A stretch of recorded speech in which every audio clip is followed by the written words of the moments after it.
ಇವಾಗ ಜನ ಕಡಿಮೆ ಆಗ್ತಾ ಇದ್ದಾರೆ.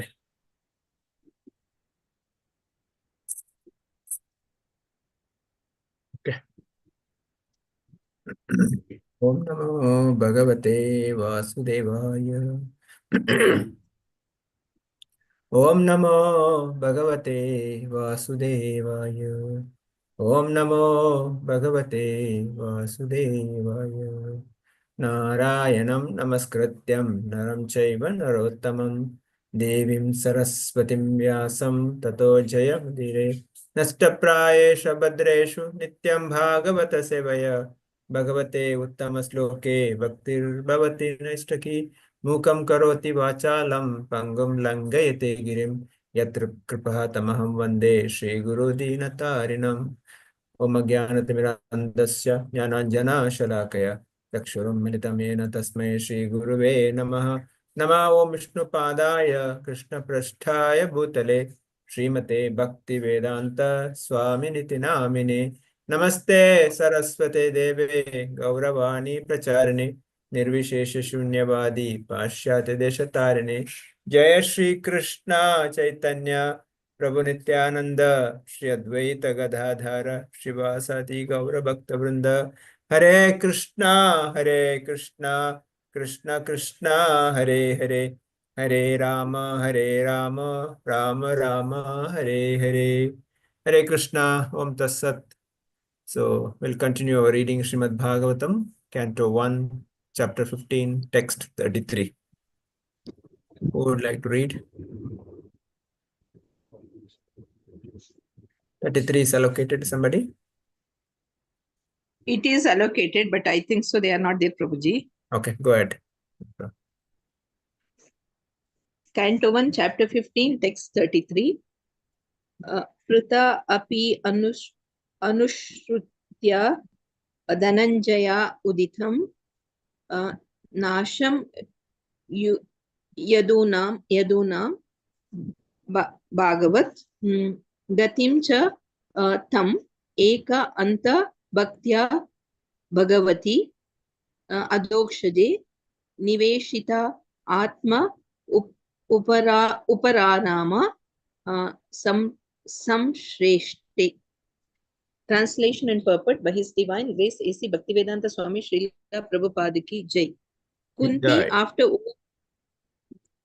Kunti, after overhearing Arjuna's telling of the end of the Yadu dynasty and disappearance of Lord Krishna, engaged in the devotional service of the transcendental personality of Godhead with full attention and thus gained release from the course of material existence. Purport. The setting of the sun does not mean the end of the sun. It means that the sun is out of our sight. Similarly, the end of the mission of the Lord on a particular planet or universe only means that he is out of our sight. The end of the Yadu dynasty also does not mean that it is annihilated. It disappears along with the Lord out of our sight.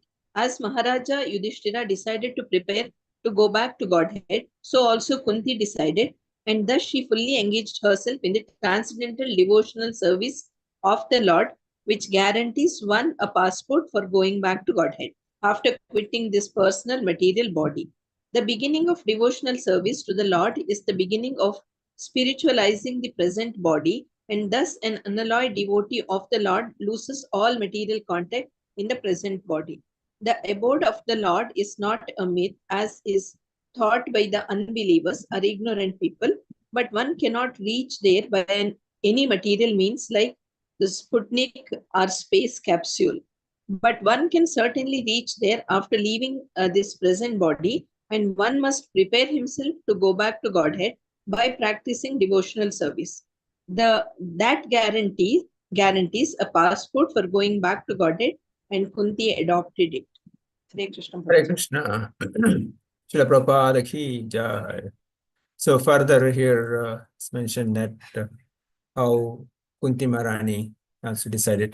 Kunti, after overhearing Arjuna, so there was a discussion in the previous verse, would have seen discussion between Arjuna and Krishna Maharaj, where Arjuna confirms that now Lord Krishna has left this planet, he's gone back home, back to his own the original Dham, Goloka Dham. Of course, doesn't mean that he's not here, but in that form he left. So Kunti heard this. Now she is very clear now. Lord has left. Now what is our duty here? If there is no Lord, what is my presence? Why should I be here? So, but doesn't mean that commit suicide. So she immediately started increasing her devotion service. They increased her, love for Lord. So here says that she engaged devotion service, the full attention. So already she is a pure devotee. That means that her attention was less, not less. But now she is fully engaged, 100%, and thus gained release from the course of material existence. Once we engage ourselves in a devotional service, all of the effect of material, the creation, the material impact will be nullified. So where Krishna is there, there is no Maya. So 100%. Prabhupada says that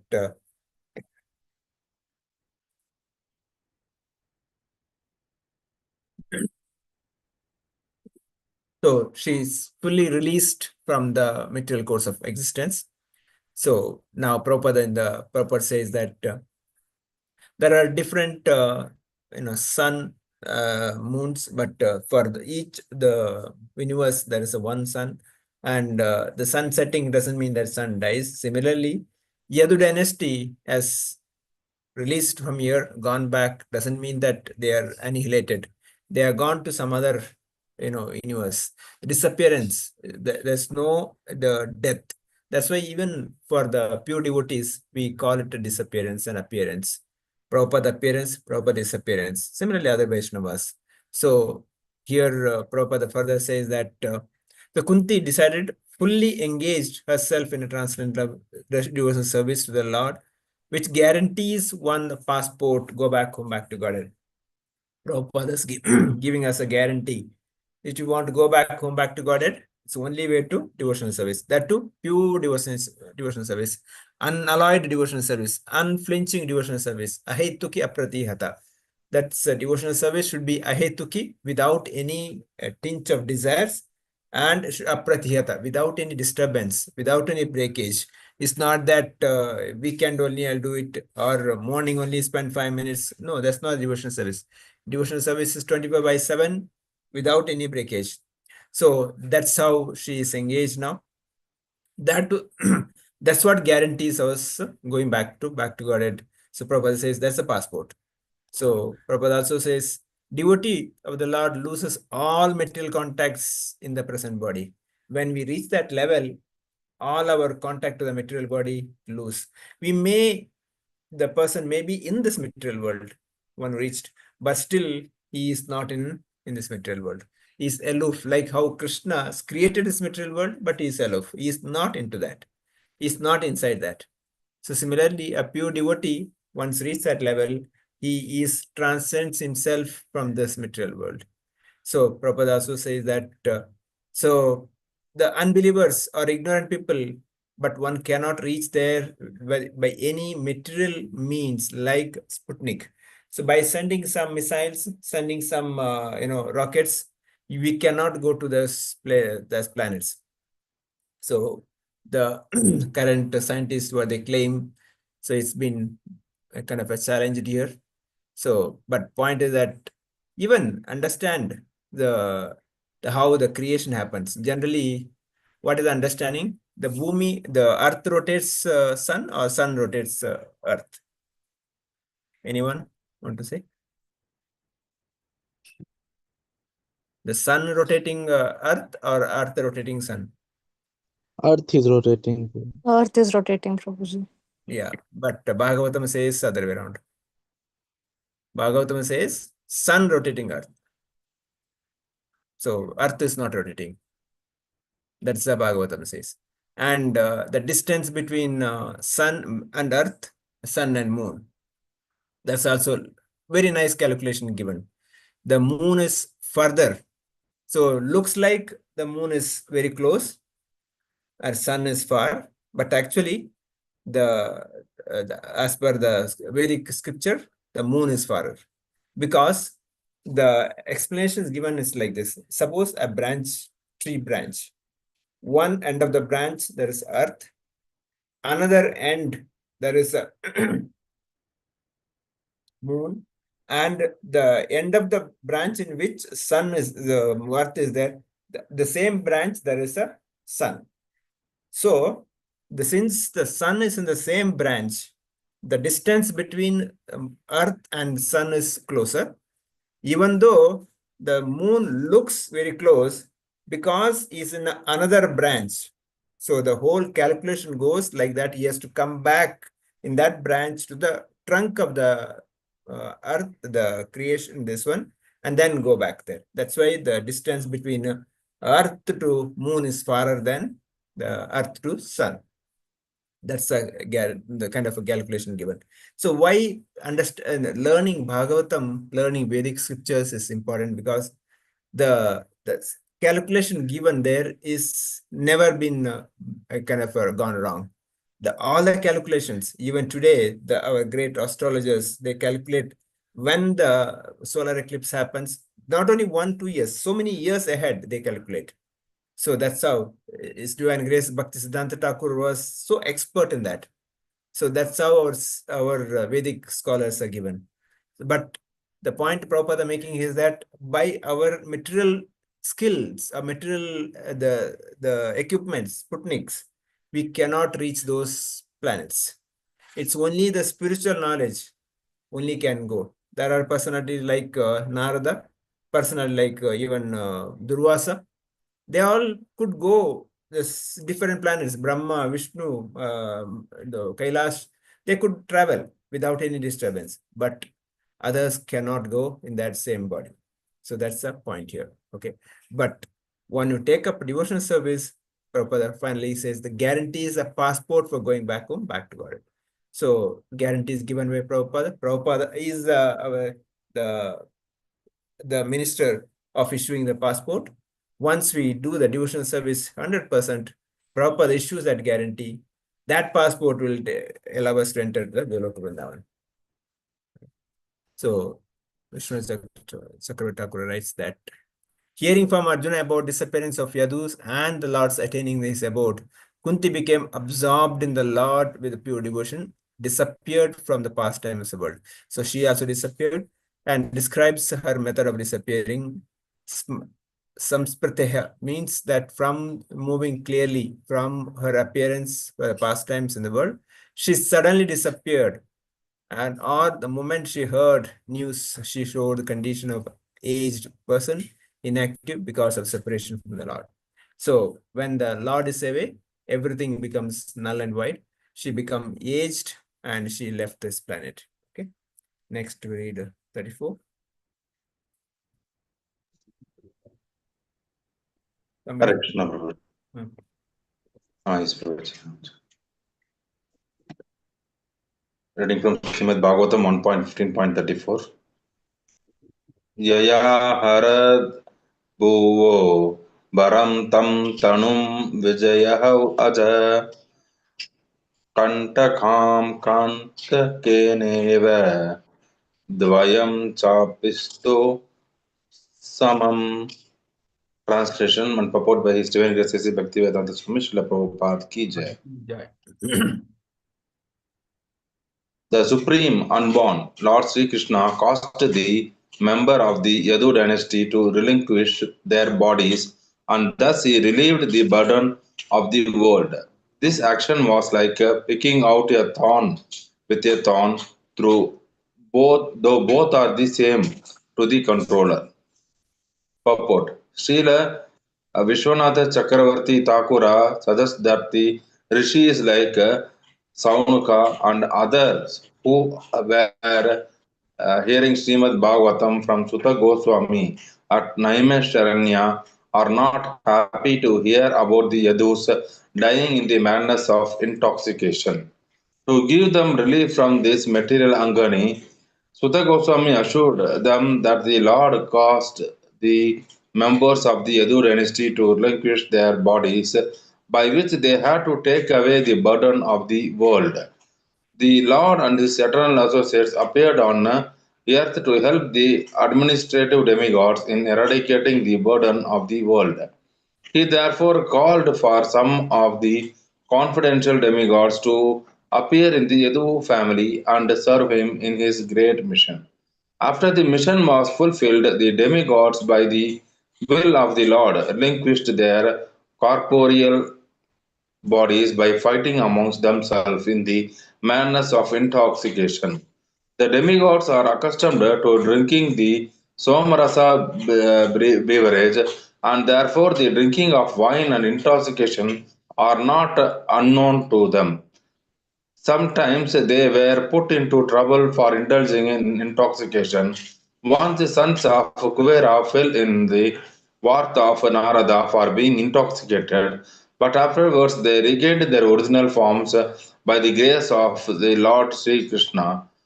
We shall find this story in the 10th canto for the Supreme Lord. Both the Asuras and the demigods are equal, but the demigods are obedient to the Lord, whereas the Asuras are not. Therefore, the example of picking out a thorn by another thorn is quite befitting. One thorn which causes pinpricks on the leg of the Lord is certainly disturbing to the Lord, and the other thorn which takes out the disturbing element certainly gives service to the Lord. So, although every living being is a part and parcel of the Lord, still one which is a pinprick to the Lord is called an Asura, and one who is voluntarily servitor of the Lord is called Devata or demigod. In the material world, the Devatas and Asuras are always contending, and the Devatas are always saved from the hands of the Asuras by the Lord. Both of them are under the control of the Lord. The world is full of two kinds of living beings, and the Lord's mission is always to protect the Devatas and destroy the Asuras whenever there is such a need in the world, and to do good to both of them. Hare Krishna. Hare Krishna. So further, it said that here. So supreme unborn means Aja. So Lord Krishna caused the members of Yadu dynasty to relinquish their bodies.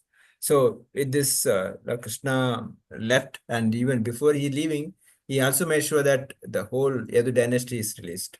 So Prabhupada says that why and how they left the body, because there was a fight amongst themselves. They all fought each other and they killed each other.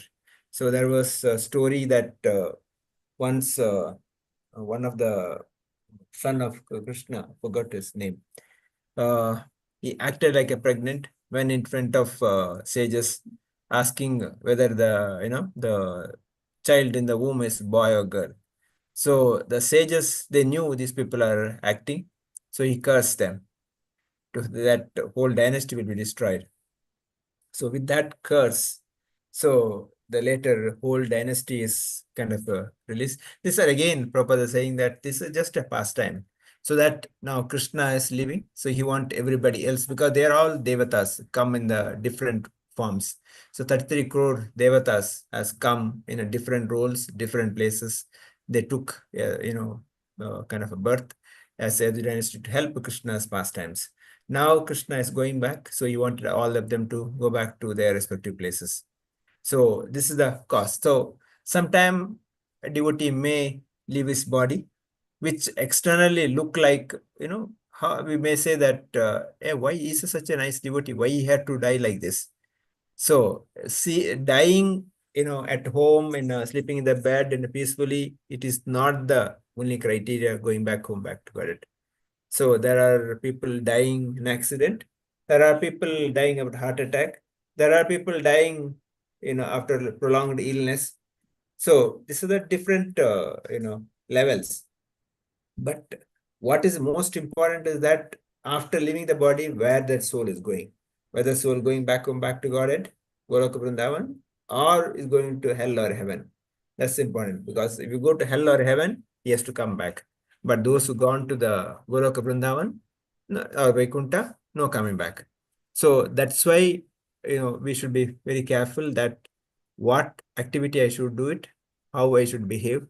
So here proper the quotes from Srila Vishwanath Chakratakura, why Lord has to do this, why Lord has to kill his own relatives.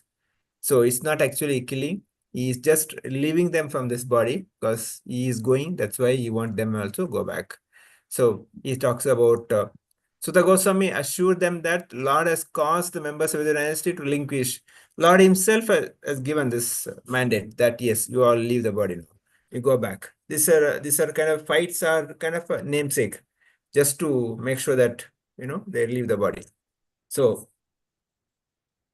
Prabhupada also talks about Yadu dynasty, and their mission is to serve the Supreme Lord in the greatest mission.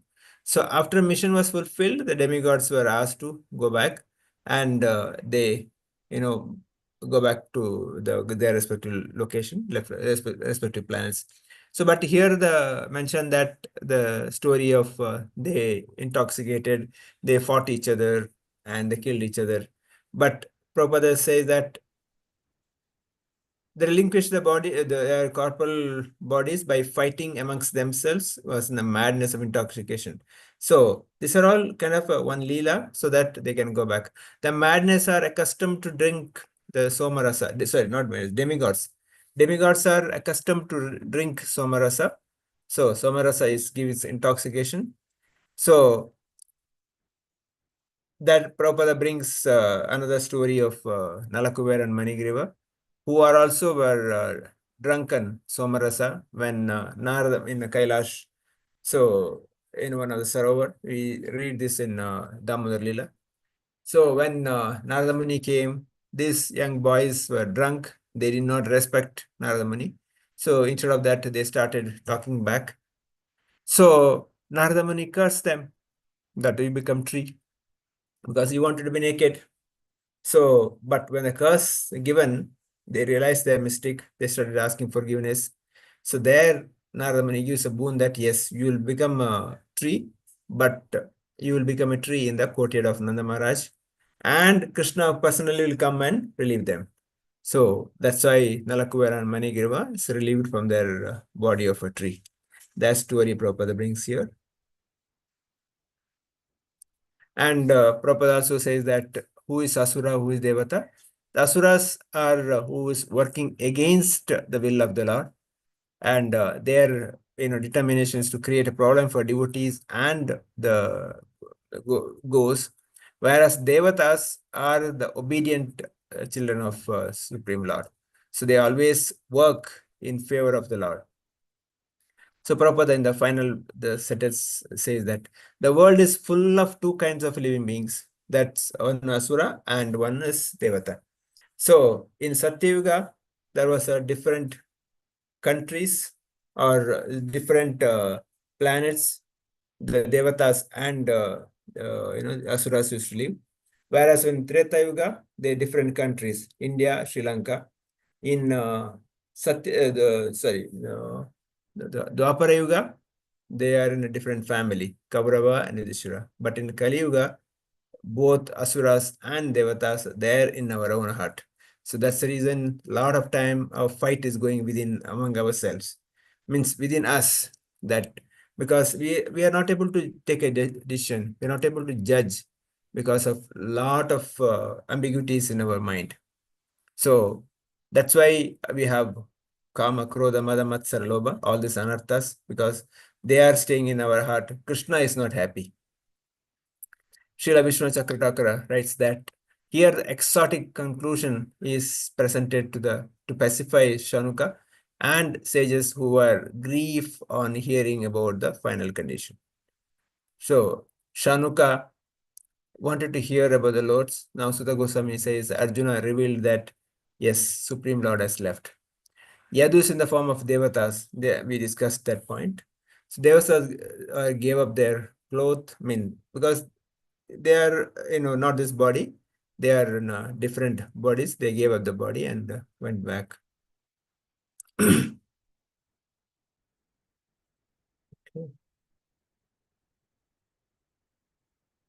So here it says this is understood that Bhagavatamrita conclusion, the two burdens, the burden to the earth in the form of demons and a burden in the form of devatas who enter the form of yadus. So they were demons anyway, they're burden, but these devatas who are in the form of yadus, they also were a kind of a burden because of their various infightings.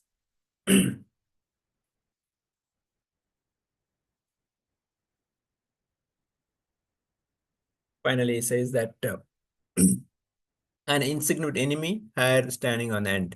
So that's how finally they're leaving this body and the pastime of the Lord happens. Okay, we'll stop here. Devotees want to share comments or feedback, if any.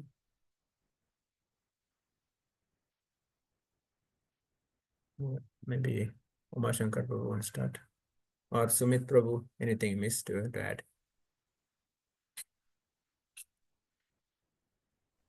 No, Prabhuji, nothing missed. So yeah, these two verses are again they are again comparing sun to the analogy of divine presence. It's like how the sun is setting and temporary absence of the sun is compared to the temporary absence of the Lord from our vision. But Lord is taking so many incarnations, and time to time again and again he's coming for Paritrana Sadhunam and Vinasham Chadushkatam. So for the saving what do you say, for punishing the miscreants and for saving the devotees, he comes, and for doing the pastimes with his devotees. And also how we can go back to the Godhead through devotional service, that is again emphasized in this verse. So we just cannot go back to Godhead using some mechanical process like the spacecrafts and other things. So that is not just a physical journey to the back to Godhead. It's a spiritual journey. So we have to like our consciousness we need to purify, and as our consciousness is purified, and in our heart that love towards God is developed, and our chit is cleared, so then that journey is possible. So again that also is mentioned, like that some people think that abode of the Lord is just a myth, and it is just for giving a hope to the people, but it is not like that. So it is a fact. The spiritual realm is a very real, and it is the ultimate destination for the souls who have actually perfected their lives and who are totally surrendered to Krishna. And for the second verse, again, we can see how the Yadu dynasty met it, and that was all the part of Krishna's Leela. All those were the eternal associates of the Lord, the Devatas, and different associates of the Lords. So once their purpose is fulfilled in associating the Lord in his pastimes, they also went, and that Leela was there for facilitating them to go back. And again, the nature of the demigods and the asuras, so how they are both the parts of Supreme Lord. So, but their roles and attitudes towards him differ greatly, because demigods are like obeying the instruction of the Lord, and they are serving the Lord. They are devoted towards the Lord. And on the other hand, asuras, they think, okay, we can do whatever. We are independent, and we can go against the will of the Lord for our benefit. So that is the nature of the asuras. Yeah, Prabhu, that's it from my side. Okay. Uma Shankar Prabhu. Yes, Prabhuji. Here it is this sloka what I read, it is like the removing the thorn from the thorn. So actually, in this one, Lord wanted to relieve the worldly burdens from the Yadu dynasty. So because of that only, they actually had that intoxication, that pot and all was there. The deaths were due to the intoxication. Prabhuji. So this is according, it happened as per the will of the Lord. Prabhuji. I'm not able to fully grasp this one, but I don't know how this that intoxication that comes into our here. That is the will of the Lord to get rid of the worldly miseries of the Yadu dynasty. Hare Krishna. Hmm. Varsha Mataji. Hare Krishna Prabhuji, thank you for the class. So today's takeaway is like only way to God go back to get the passport is devotional service, like how Kunti did after Krishna Avatara was done. And real devotion is devotees are one being in the material world also are not connected. That is what is we should understand. And Bhagavata is so important that all these calculations and everything is in this, like how earth. What is earth to moon is far and sun rotates the earth, so all these things are also involved. That is what I understood, Prabhuji. Hare Krishna. Shruti Mataji, anything? Nothing, Prabhu. Hare Krishna. Thank you. No. Lakshmi Mataji. Thank you, Prabhuji. Nothing, Prabhuji. Okay. Yeah, Bhaskar Prabhu. Hare Krishna, Prabhu. Hare Krishna. Same, Prabhu. I think all topics covered. Okay. Hare Krishna. Archana Mataji. Asha Mataji. Prabhuji, one doubt, Prabhuji. Yeah. How one dies is not a criteria for going back home God to back to Godhead, is what you said. And then we usually believe that if someone dies peacefully and then someone dies in the sleep or without any trouble right at the end, without suffering, is a good death. That's what usually we common people say. So that's not the criteria, is it, Prabhuji? Correct. It's not that how it does, what consciousness dies is important. At the time of leaving the body, Antakalecha Mameka Smaramukto Kalevaram. At the time of leaving the body, Okay. what consciousness the person. See, if you say that person is sitting in front of a TV, watching nice movie and dead. Yes, but material things, he's got a peaceful death. No, because he watching that movie, he'll be thinking about that movie and he will become another, character in that movie. He'll come back in this material world. So if you want to go back, And yeah. Tell Mataji. yes, how one dies is also based on karma, Yeah, true. is it, Prabhuji? Yes, the two Like aspects. one will suffer and die, one will peacefully, one. Correct. So it's karma and this, consciousness at the time of death. But the one suffers, that means that his all bad karma is getting nullified, so that he's getting prepared to go back home, back to Godhead. So, of course, it doesn't mean that the one who dies peacefully cannot go back. There's nothing like that. The point is that what consciousness at the time of death is important. Thinking about Krishna, hearing about Krishna, and seeing, if possible, the Supreme Lord's form of, photos, that will change so that he can go back home, back to Godhead. So we have to build our consciousness to leave this body. Thank you, Prabhuji. Thank you, Mataji. Okay, so no other comments. We'll end here. Vancha kalpatarabhyasya kripa sindhubhyacha patitana pavanebhyo vaishnavebhyo namo namo. Ananta Koti Vaishnava Vrinda ki jai, Srila Prabhupada ki jai, Granthara Srimad Bhagavatam ki jai, Samaveta Bhakta Vrinda ki jai. See you tomorrow.